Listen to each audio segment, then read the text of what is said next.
துபாயில் அரேபிய சமூக ஊடகவியலாளர்களின் உச்சி மாநாடு அடுத்த ஆண்டு நடைபெறவுள்ள நிலையில் அதற்கான முதற்கட்ட முன்னோட்டம் தற்போது நடைபெற்று வருகிறது.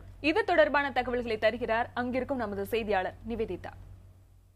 வரும் மார்ச் மாதம் நடக்க உள்ள அரேபிய சமூக ஊடகங்களின் உச்சி மாநாட்டின் முதல் முன்னோட்டம் இந்த வாரம் தொடங்கியுள்ளது.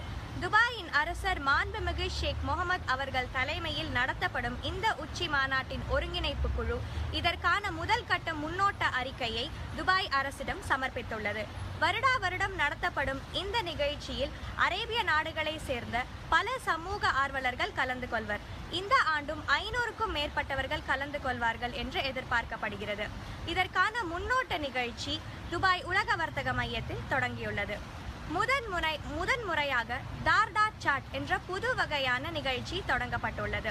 இதன் மூலம் பல அரேபிய சமூக ஊடக ஆர்வலர்கள் தங்களது சிறந்த நடைமுறைகள் மற்றும் வெற்றிகரமான அனுபவங்களை ஒருவருக்கு ஒருவர் நேரடியாக பகிர்ந்து கொள்ள ஒரு சிறப்பம்சமாக இது விளங்கும் என்று எதிர்பார்க்கப்படுகிறது. மேலும் இந்த ஆண்டு நடக்கவிருக்கும் அமர்வில் கலந்து கொள்ளவிருக்கும் சிறந்த பேச்சாளர்களின் பட்டியலும் இறுதி ஆலோசனைக்கு வழங்கப்பட்டுள்ளது. இதில் பிரபல வலைப்பதிவான ஹியூமன்ஸ் ஆஃப் நியூயார்க்கின் ஆசிரியர் பிராண்டன் ஸ்டாண்டன் இடம் பிடித்துள்ளார் என்று எதிர்பார்க்கப்படுகிறது. மேலும் இந்த ஆண்டு விருது பெறுபவர்களின் பட்டியலும் வழங்கப்பட்டுள்ளது.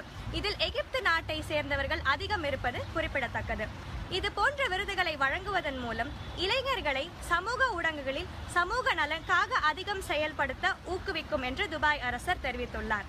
புதிய தலைமுறைக்காக துபாயிலிருந்து நிவேதிதா ஆனந்தன்.